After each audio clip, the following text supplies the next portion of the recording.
Ciao a tutti e benvenuti o bentornati nel canale. Oggi vedremo insieme una semplicissima idea di riciclo creativo che avrà come protagonisti loro, 3 barattoli di latta. Mi avanzavano un sacco di questi barattolini, per cui mi sono detta, boh, tiriamo fuori qualcosa per il canale. E quindi ho assemblato una serie di cose che mi avanzavano, tra cui vecchi cinturini, fili, nastrini, carte, e ne ho tirato fuori un portaoggetti o portapiante da appendere. E direi di partire subito a vedere cosa ti serve per fare il lavoro.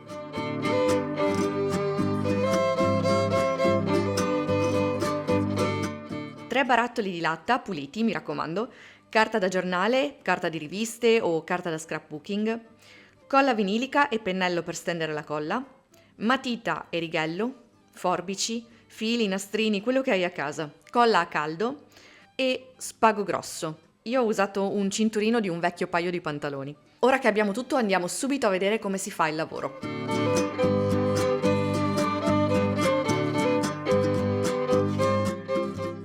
Prendi la misura dell'altezza del barattolo, riportala su carta da giornale e taglia la striscia corrispondente. Spennella il barattolo con colla vinilica. Stendi la striscia di giornale sul barattolo, tirala bene per evitare di formare bolle.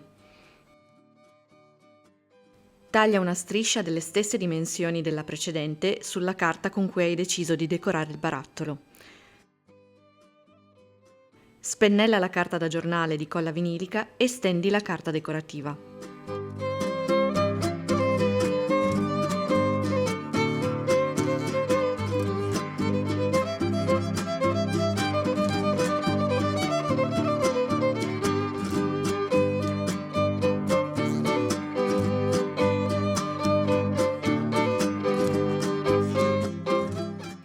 Con fili e nastrini, se vuoi naturalmente, prepara delle striscette decorative da apporre alla base e in cima del barattolo.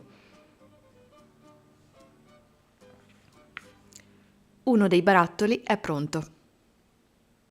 I nastrini sono naturalmente opzionali, però fanno sembrare il barattolo un po' meno spoglio. Un'idea per realizzare queste decorazioni potrebbe essere quella di fare una catenella all'uncinetto. Io qui ho riesumato un vecchio insegnamento di mia nonna. Ora fissa i fili sul retro del barattolo con la colla a caldo e taglia i fili in eccesso.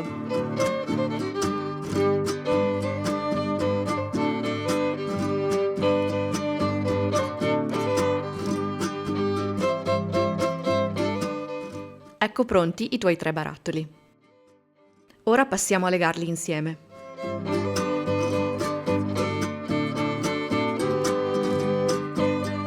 Fai un nodo allo spago grosso che ti servirà ad appendere i barattoli al chiodo. Fissa lo spago sul retro dei barattoli con la colla a caldo.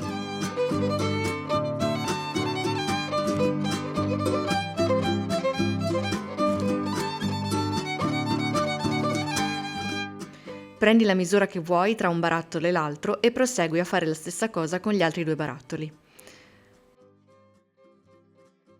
Io ho incollato una solina alla sommità dei barattoli per evitare che questi siano troppo ballerini.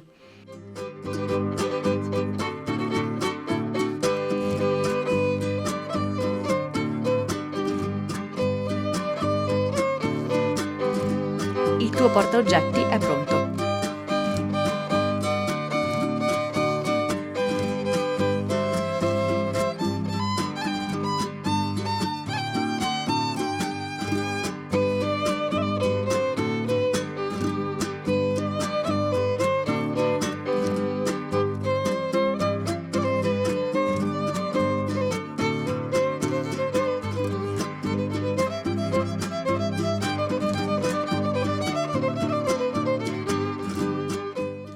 Se questo video ti è stato utile metti un mi piace e se vuoi vedere altre idee di riciclo creativo, di upcycling o di ispirazione creativa iscriviti subito al canale perché faremo ancora molti esperimenti insieme. Se sei arrivata o arrivato fin qui, al solito grazie infinite del tuo tempo, lo apprezzo veramente moltissimo e se vuoi ci vediamo al prossimo video. Ciao!